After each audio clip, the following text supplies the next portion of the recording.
말씀을 다시 한번 정리해 보도록 하겠습니다. 일곱인, 일곱 나팔, 일곱 대접 심판은 먼저 훗날에 일어나는 그런 심판이 아니라 예수님의 초림부터 재림까지 기간 동안에 일어나는 심판입니다.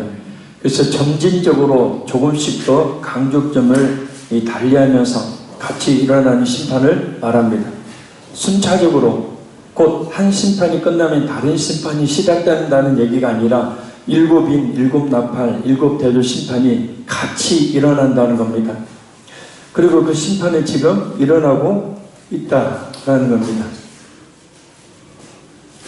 그래서 여기 보시면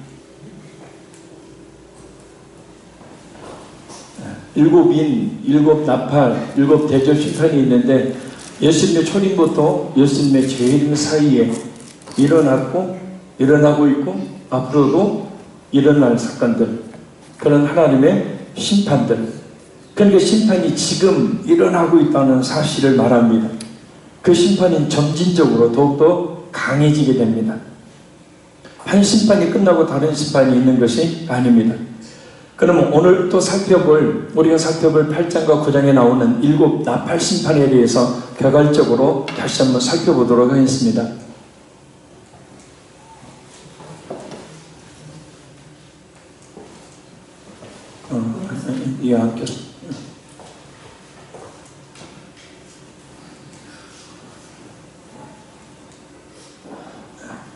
첫째는 일곱의 심판에 대한 8장 1절에서 5절까지의 내용은 최후의 심판에 대한 예고입니다.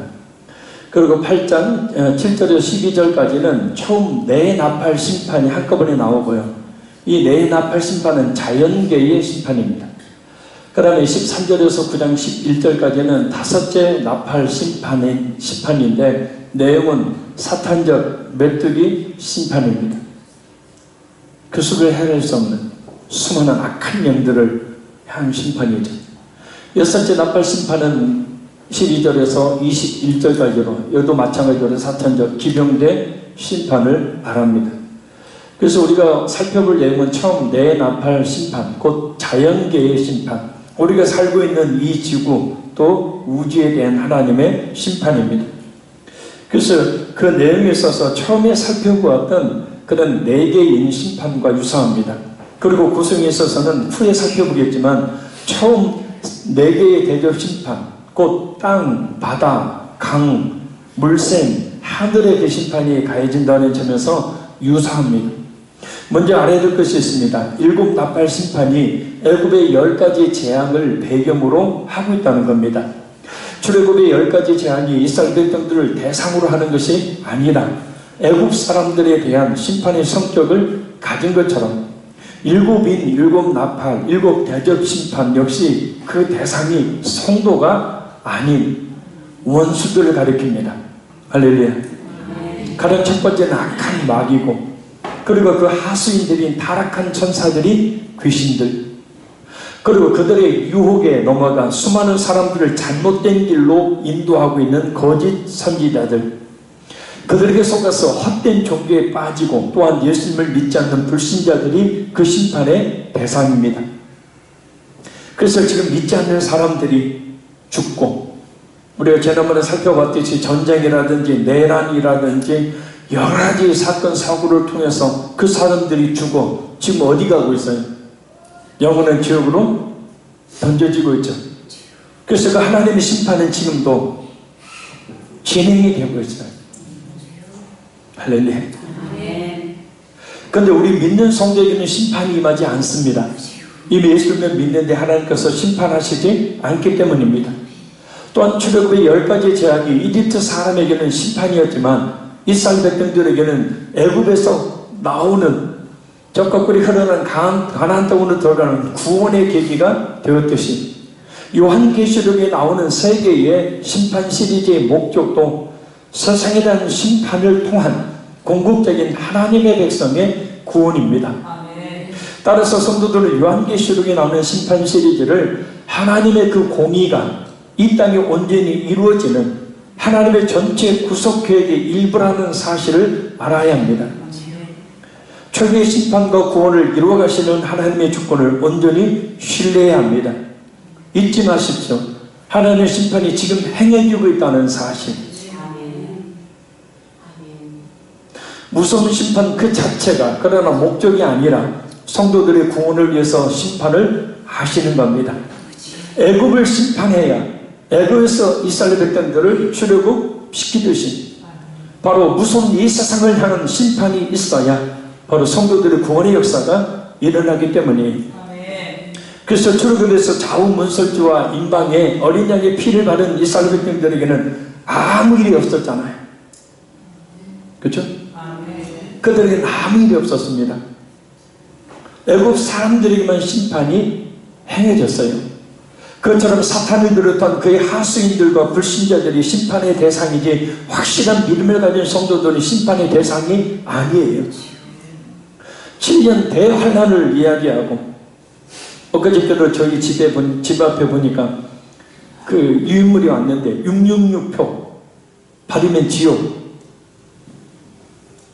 그런 헛된 말도 되지 않는 주장들을 해대는 사람들, 그래서 사람들에게 두려움을 주는 그 사람들의 잘못된 그런 주장들을 따르지 말아야 합니다. 할렐루야. 그럼 나팔 심판에 대해 도표를 보면 미리 정리를 좀 해보도록 하겠습니다.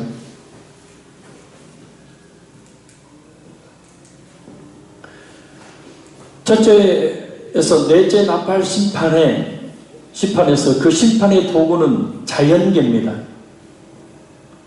자연계를 통해서 그 목적은 인간에 대한 간접적 심판이에요.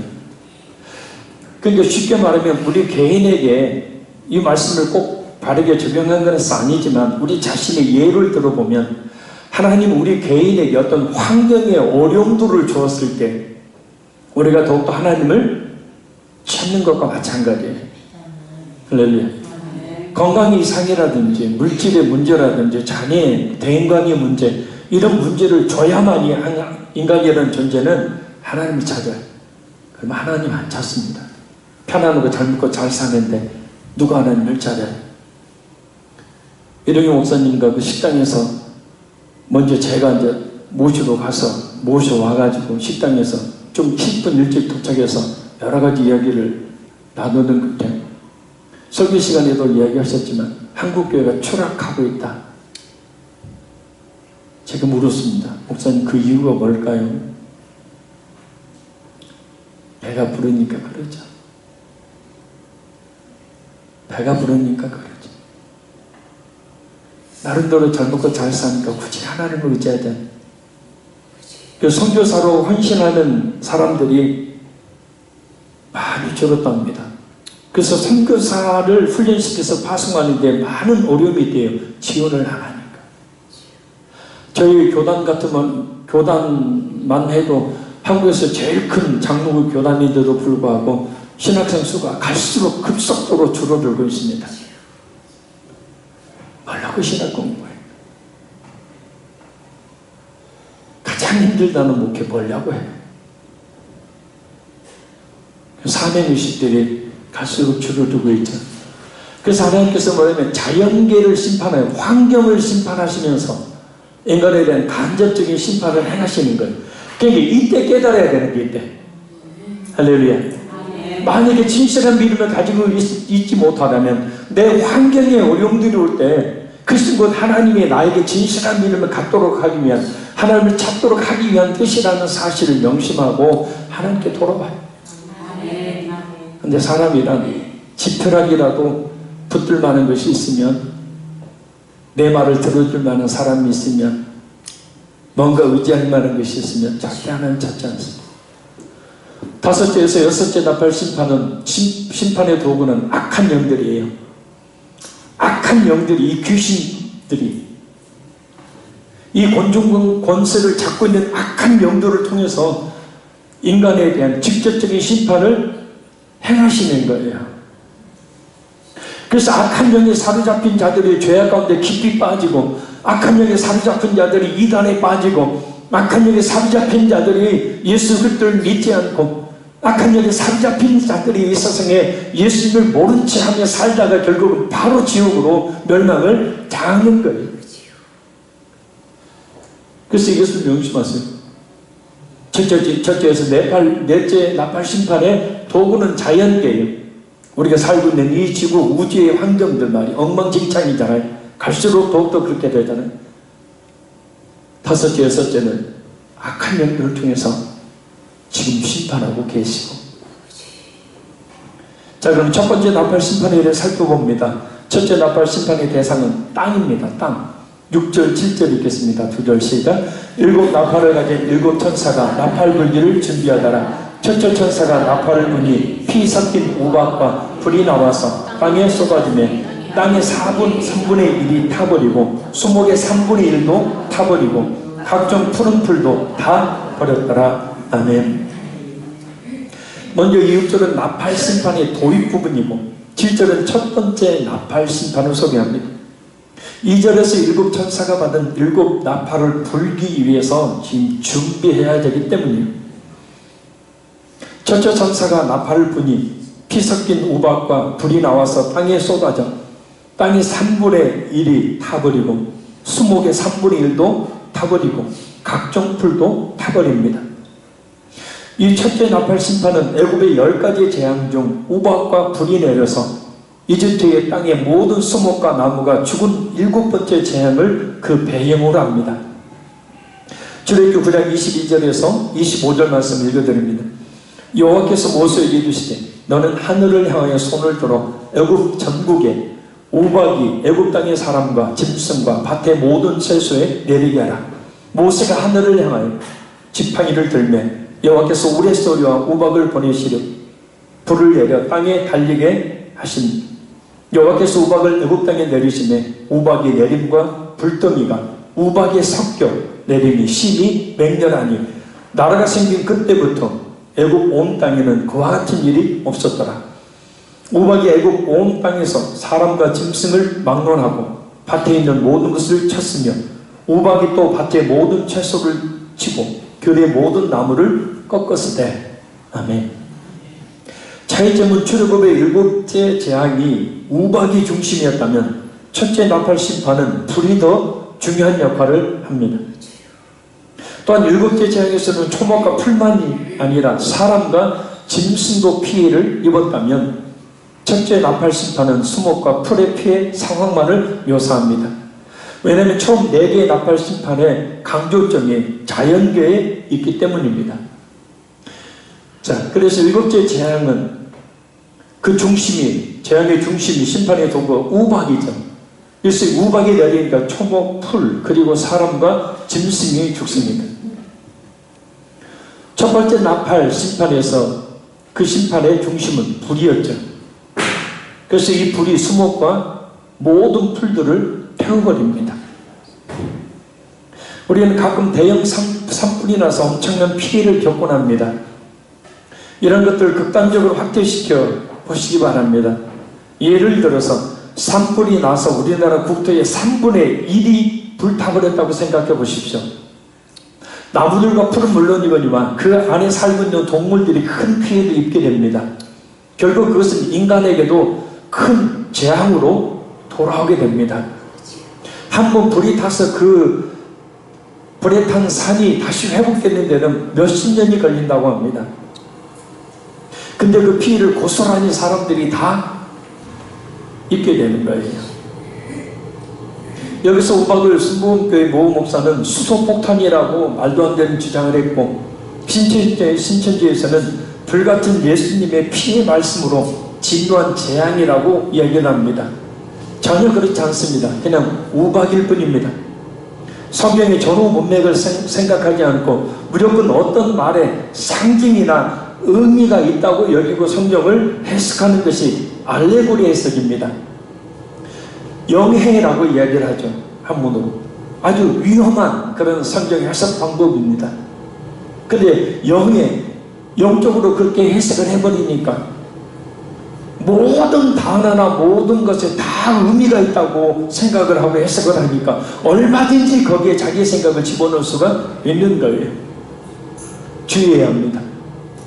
이 알레고리 해석은 얼마든지 성경이 말하고 있지 않는 전혀 엉뚱한 해석을 곧 자신의 생각을 개입시켜 말할 수 있기 때문입니다. 첫째 나팔 심판은 결국 자연계의 일부인 땅에 대한 심판입니다. 오늘 숲이 파괴되는 속도는 엄청나서 시간마다 축구장 300개 면적의 숲이 파괴되고 있다고 합니다. 하루에 300개의 숲이 없어진 축구장 면적이. 이 때문에 매일 100종 이상의 생명체가 멸종을 당하고 해마다 4만 종 정도의 생명체가 사라지고 있다고 합니다. 그래서 사라지는 동식물들이 갈수록 많아지고 있는, 따라서 오늘날 진행되고 있는 땅의 오염과 땅에 있는 숲의 황폐화는 첫째 나팔 심판의 생생한 사례라고 할 수 있습니다. 근데 주의 깊게 봐야 할 것은 3분의 1이라는 숫자가 계속 반복해서 나온다는 거예요. 이 3분의 1은 두 번째, 세 번째, 그리고 네 번째 나팔 심판에도 심판의 영역을 표시하는 숫자로 나옵니다. 이 3분의 1에 대한 배경은 에스겔 5장 2절 또 12절 그리고 스가랴 13장 8절 9절을 배경으로 합니다. 먼저 에스겔 5장 2절은 심판의 수발을 3등분해서 심판을 행사하도록 촉구하고 있고, 에스겔 5장 12절은 심판으로 말미암아 심판받는 자들이 어떻게 심판에 의해서 죽임을 당하는지를 묘사합니다. 곧 온욕, 기근, 칼, 사방으로 흩어짐에 의해서 각각 3분의 1씩 죽임을 당하게 됩니다. 그러나 스가랴 13장 8절에서 9절의 말씀을 보면 3분의 1은 에스겔 5장의 말씀과는 조금 양상이 다르게 사용됩니다. 3분의 2가 멸망을 당하고 3분의 1은 남김을 받고 연단을 받아서 하나님의 백성으로 여김을 받는다는 겁니다. 곧 이 말씀을 통해 보면 3분의 1이 심판과 회복의 단위로 사용되고 있다는 것을 알 수 있어요. 그런데 오늘 보면 스가랴 13장 8절 9절에서 3분의 2는 심판을 당하고 3분의 1은 남겨놓는 것과는 달리 3분의 1은 심판을 당하고 3분의 2는 남겨놓는 형식을 취합니다. 그럼 왜 3분의 1을 심판의 대상으로 삼고 나머지 3분의 2는 남겨놓는 것인가? 그래서 이 심판이 최종적인 심판이 아니라는 거예요. 또 한 가지는 심판 중이라도 회복에 대한 확실한 가능성을 열어놓기 위함입니다. 항상 잊지 말아야 될 것이 있습니다. 그것은 하나님께서 사람의 생명을 연장시켜 주고 계시는 것은 잘 먹고 잘 살도록 하나님께서 배려해 주고 계시는 것이 결코 아니라 예수를 믿을 수 있는 기회를 주고 계신다는 사실, 믿어도 더 진실하고 확실한 믿음을 갖는 기회를 주고 계신다는 사실, 그래서 한꺼번에 심판하지 않고 이렇게 남겨주시는 겁니다. 베드로전서 3장 8절 9절 말씀입니다. 사랑하는 자들아, 주께는 하루가 1000년 같고 1000년이 하루 같다는 이 한 가지를 잊지 말라. 주의 약속은 어떤 일이 더디다고 생각하는 것 같이 더딘 것이 아니다. 오직 주께서는 너희를 대하여 오래 참으사 아무도 멸망하지 아니하고 다 회개하기에 이르기를 원하시느니라. 그러니 인간이 살아있는 이유 중에 가장 중요한 것은 예수를 믿어서 이 심판을 피하도록 하는 겁니다. 그리고 아직도 믿지 않는 사람들에게 복음을 증거해서 그들 하여금 이런 영원한 멸망이라는 심판을 당하지 않도록 하는 겁니다. 할렐루야. 그래서 주님 오실 때가 가까워져 오고 있는 이때에, 아니 우리가 주님 앞에 가까이 나가고 있는 이때에 우리 신앙의 초보를 좀 버리고, 신앙의 초보를 버리고 전도하고 선교하는 일에 우리 모든 것을 쏟을 수 있어야 합니다. 할렐루야. 계산하지 마십시오. 그 일을 위한 일들에, 선교 전도하는 일들에 계산하지 마십시오. 주정스럽게 이 세상을 다 주고도 얻을 수 없는 구원을 베풀어 주신 그 하나님께 계산한다는 것이 바르다니까. 창피할 일이죠. 자신만을 위해서 물질을 쓰고 자신만을 위해서 사는 것, 이거요 너무나 창피한 일입니다. 그렇게 살게 하려고 우리 주님이 우리를 구원해 주신 적이 없습니다. 그래서 우리의 사명들이, 그렇죠? 지금 3분의 1만 심판하고 3분의 2는 남겨두었다는 것은 하늘도 하나님께서 택하실 구원하실 영혼들이 있으니 그들에게 복음을 증거하라는 엄중한 주님의 명령이라는 사실을 기록하고 선교 전도하는 일에 교회를 세워가는 일들을 위해서 아낌없는 후원, 기도를 쏟아 붓다가 그렇게 좀 멋지게 살다가 아까 대표기도 권사님 기도처럼 하나님의 마음을 좀 시원하게 해드리다가 주님 앞에 서해보지 않겠습니까? 조금 벌면 자신만을 위해서 쓰고 하나님께 드릴 때는 계산해보고 생각해보고 있으면 하고 없으면 안 하고 그게 아니고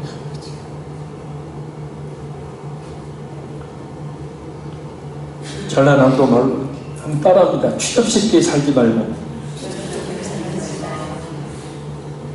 김종훈 성유사한테 배운 거예요. 따르세요. 추접스럽게 살지 말고 확실하게 살자.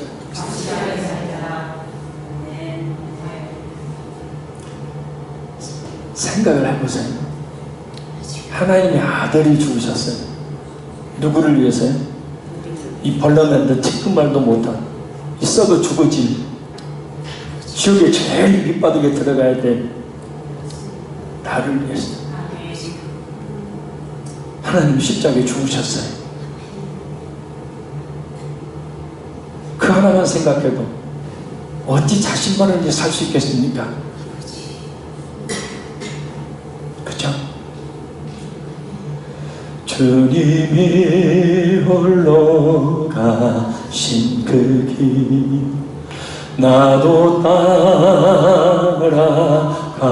따라가고 모든 물과 피를 흘리신 늘 가도 가고 험한 산도 나는 괜찮소 바다 끝에 가도 나는 괜찮소 죽어가는 저들을 위해 나를 버리길 바라오 아버지 나를 보내주오 나는 달려가겠소 목숨도 아끼지 않겠소 나를 보내주오.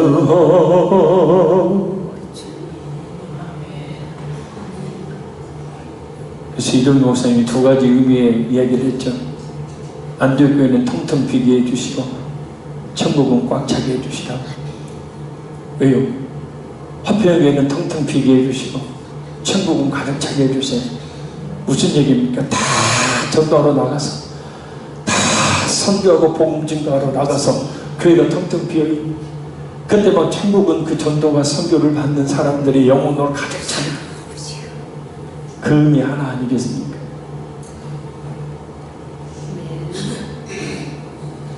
그래서 우리의 삶의 목적이 분명해야 합니다. 이 세상에서 성공과 축복된 삶은 우리 성도들의 궁극적인 삶의 목적이 될 수 없습니다. 꼭 두 다리 잃어버리고 물질 다 잃어버린 사람들이 꼭 이런 걸 합니다. 그때 주님께 드릴 것. 사기당해서 돈 뺏겨버리고 돈 빌려줬더니 돈 띄어먹고 그때 생각합니다. 그때 주님께 드릴 것.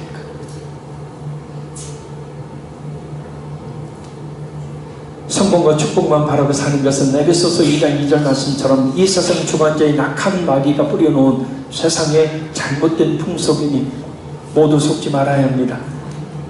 하나님 나라를 위하여서 우리의 가정도 우리의 기업도 우리의 물질도 우리의 몸도 우리의 모든 것도 그렇게 사용되어야 합니다. 할렐루야.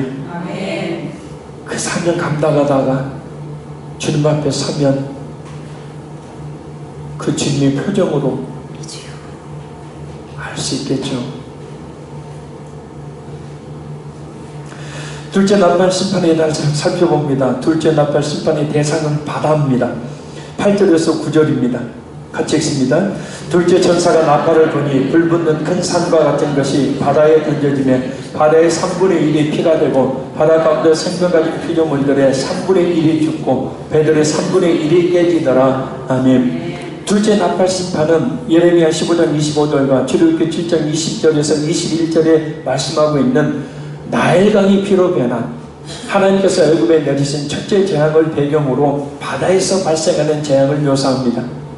여호와의 말씀입니다. 온 세계를 멸하는 멸망의 사나 보라, 나는 네 원수라. 나의 손을 네 위에 펴서 너를 바위에서 굴리고 너로 불탄 산이 되게 할 것이니 모세와 아론이 여호와께서 명령하신 대로 행하여 바로와 그의 신하의 목전에서 지팡이를 들어 나일강을 치니 그 물이 다 피로 변하고 나일강의 고기가 죽고 그 물에서는 악취가 나니 애굽 사람들이 나일강 물을 마시지 못하며 애굽 온 땅에는 피가 있으나. 아멘.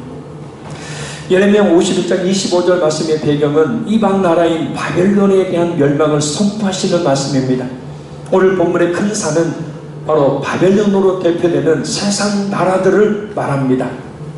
하나님께서 그 세상 나라들을 심판하시는데 바로 바다의 3분의 1이 피가 되니 그 속에 살고 있는 바다 생물의 3분의 1이 죽습니다.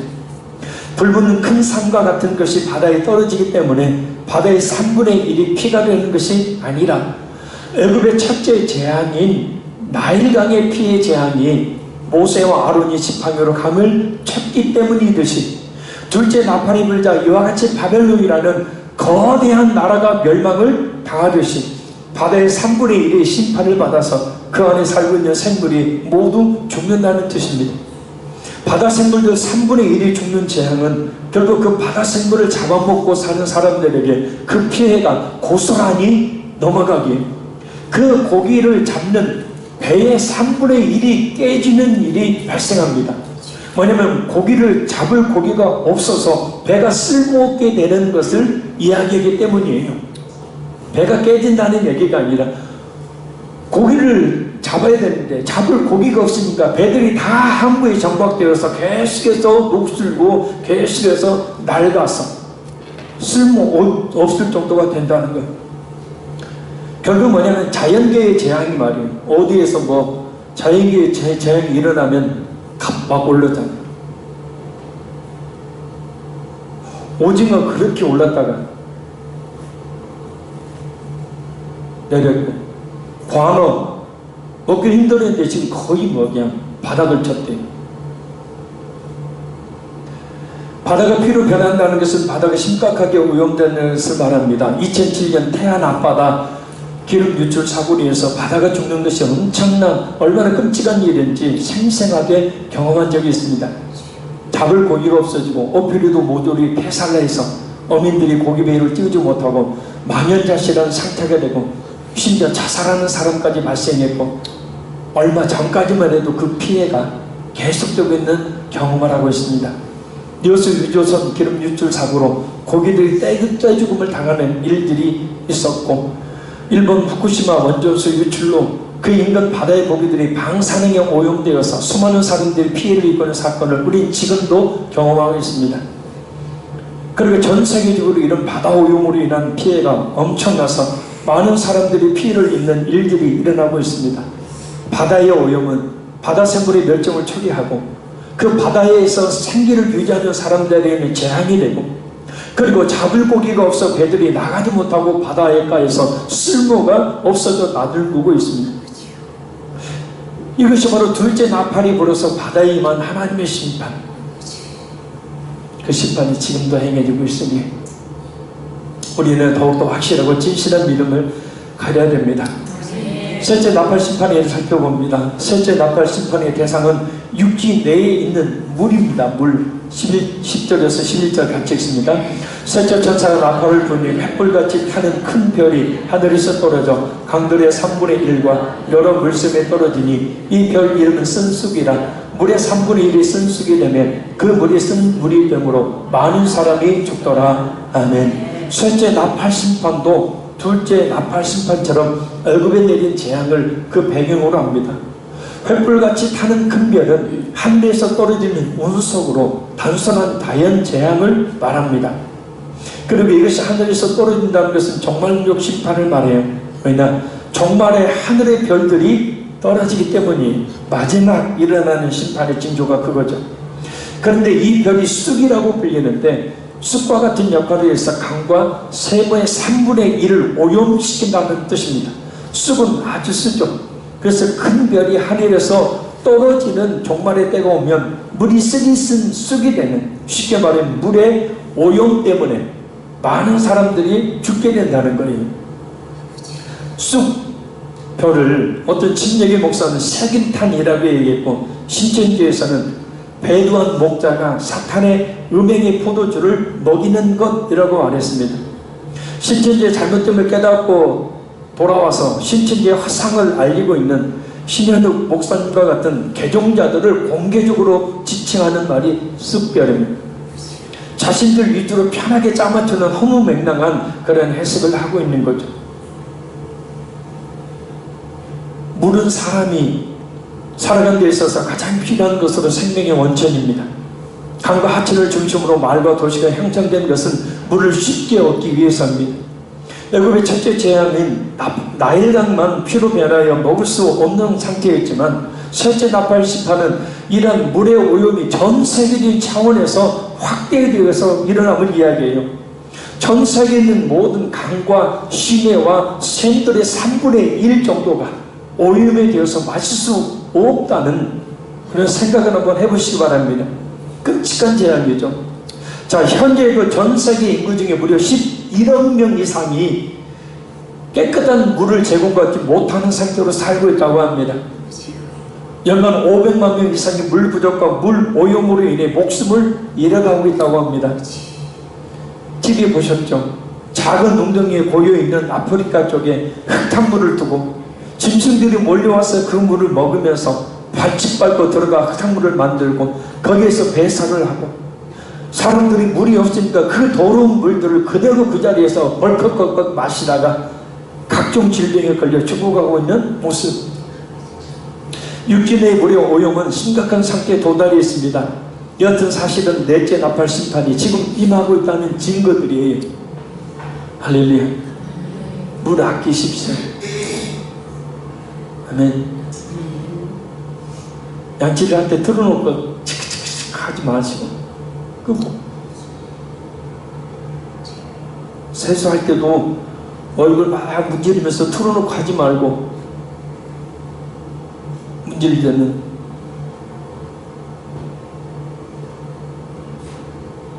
샤워할 때도 막 그냥 틀어놓고 그냥 만방 넣으시지 말고 아껴서. 무엇보다 지금 전 세계적으로 일어나고 있는 물의 오염의 사건들을 보면서 하나님의 심판이 행해지고 있으니 더 진실한 믿음을 가져야 되겠구나. 마지막 넷째 나팔 심판에 살펴봅니다. 넷째 나팔 심판의 대상은 하늘입니다. 12절 같이 읽습니다. 넷째 천사가 나팔을 부니 해 3분의 1과 달 3분의 1, 별들의 3분의 1이 타격을 받아 그 3분의 1이 어두워지니 낮 3분의 1은 비추음이 없고 밤도 그러하더라. 아멘. 이 재앙은 출애굽기 10장 21절에서 23절에 나오는 출애굽의 재앙 중에서 9번째 재앙인 흑암의 재앙을 그 배경으로 합니다. 여호와께서 모세에게 이르시되 하늘을 향하여 네 손을 내밀어 애굽 땅 위에 흑암이 있게 하라. 곧 더듬을 만한 흑암이리라. 모세가 하늘을 향하여 손을 내밀매 캄캄한 흑암이 3일 동안 애굽 온 땅에 있어서 그 동안에 사람들이 서로 볼 수 없으며 자기 처소에 일어나는 자가 없으되 온 이스라엘 자손들이 거주하는 곳에는 빛이 있었더라. 애굽의 흑암 재앙을 보면 그 흑암은 애굽 사람들에 임하고 온 이스라엘 자손들이 거주하는 곳에는 빛이 비쳐 있습니다. 어떤 심판도 성도에게는 임하지 않는다는 것을 말해요. 아멘. 아멘.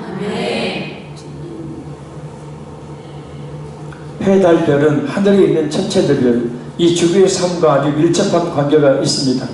특별히 지구의 모든 생명체는 태양의 빛, 또 열에 의한 에너지원에 의존하고 있기 때문에 태양을 비롯한 천체의 변화는 지상의 생명체에 치명적인 영향을 줄 수밖에 없습니다. 떠있는 태양에 문제가 생겨버리면 우리는 끝장입니다. 그러니 항상 해, 달, 별을 주목하시고 태양을 주목하십시오. 그 이상 증상으로 나타나고 있는 이 지구의 온난화를, 엘니뇨 현상들을 주목하세요. 이게 왜 일어나고 있는지. 표면적으로는 인간의 자연 파괴로 만연는 자연의 공격. 그러나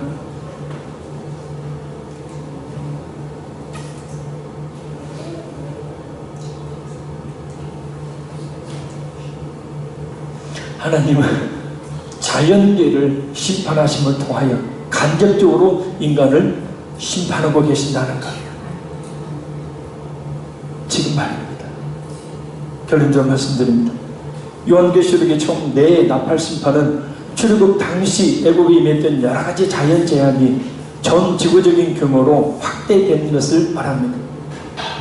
하늘과 땅 바다는 하나님의 천지창조의 6일 중에 3일 동안 만드신 인간이 살아가는 삶의 터전이자 집입니다. 우리가 먹고 마시는 모든 것은 다 땅, 바다, 하늘에서 오는 겁니다. 그래서 총 4 나팔 심판은 인간의 삶의 터전이 되는 자연계에 대한 재앙이 임함으로 그 결과 사람들에게까지 피해가 되는 심판을 묘사합니다. 총 4 나팔 심판은 역사 가운데 발생한 자연재해가 전 지구적인 규모로 확장됨을 말합니다. 전 세계적으로 끊임없이 태풍, 홍수, 가뭄, 폭설, 지진, 산사태, 화산 폭발 등이 발생하고 있습니다. 땅의 3분의 1, 바다의 3분의 1, 강과 샘의 3분의 1, 해와 달, 별의 3분의 1이라는 수치가 반드시 그만큼의 수를 의미하는 문자적인 것은 아니지만 3분의 1이라는 범위가 보여주듯이 바로 전 세계적인 규모, 작은 규모가 아니라 전 세계 사람들이 알 수 있는 전 세계적인 그런 규모의 자연재앙으로 임한다는 거예요. 그래서 오늘날 환경오염과 생태계 파괴 문제는 총 4 나팔 심판이 말하는 겁니다. 광우병, 황사, 미세먼지, 저병원성 조인플루엔자, AI, 고병원성 지카 바이러스 등등. 이런 환경오염 생태계 파괴 문제가 어느 한 도시나 국가의 문제가 아니라 전 세계의 공통 문제가 되었고 가장 심각한 문제가 되었습니다. 그래서 20세기 후반인 1970년 4월 22일에 지구의 날이 제정되었고 1972년 6월 5일에는 세계 환경의 날이 제정되었습니다. 그리고 1992년 3월 22일에는 세계 물의 날이 제정되었습니다. 이미 세계적인 차원의 환경 오염과 생태계 파괴가 얼마나 인류에게 심각한 위험이 되고 있는지를 잘 말해주고 있습니다. 2014년 2월 16일 미국의 캐리 국무장관 아시아 순방 일정 중 인도네시아 자카르타 미 문화공보원에서 한 연설에서 이런 말을 했습니다. 기후변화는 가장 무서운 대량 살상 무기이다. 성경이 말하고 있는 거죠. 인간들 입장에서 보면 환경오염과 생태계의 파괴지만 이것은 하나님의 4 나팔 심판으로 말미암는 겁니다. 그리고 이 심판들은 지금 행해지고 있습니다. 갈수록 그 정도는 심해질 겁니다. 그러니 우리는 2가지 교훈을 얻어야 합니다. 첫째는 우리 자신이 먼저 확실하고 진실하게 예수 그리스도를 믿어야 하는 것이고, 2번째는 아직도 이 심판이 지금 행해지고 있음에도 불구하고 그것을 알지 못하는 사람들에게 복음을 증거해서 그들의 영혼을 살려야 한다는 겁니다. 바로 그 일을 위해서 오늘 우리를 살게 하시는 겁니다. 완전한 심판을 행하지 않고 3분의 1만 심판을 행하고 계시는 이유가 바로 그것입니다. 이걸 통해 깨닫고 믿을 수 있는 기회를 부여잡도록 하기 위해서입니다. 또한 성공과 축복만을 바라보고 사는 인생은 철저하게 악한 마귀에 속고 사는 인생입니다. 세상에 많은 사람들이 그렇게 산다고 그것이 옳은 길이 아닙니다.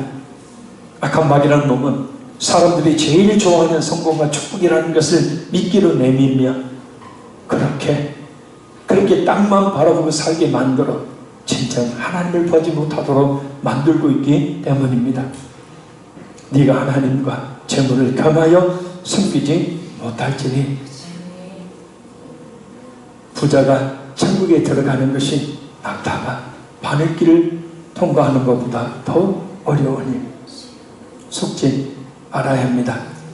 분명한 삶의 목적을 세우시고 무엇을 위해서 내가 사업을 해야 되고 무엇을 위해서 내가 직장에 다녀야 되고 무엇을 위해서 내가 돈을 벌어야 되고 무엇을 위해서 살아가야 되는지 분명한 삶의 목적을 가지고 살 때 우리 주님의 놀라운 은혜와 축복의 역사가 있게 될 줄로 믿습니다. 기도하겠습니다. 살아계신 하나님 아버지,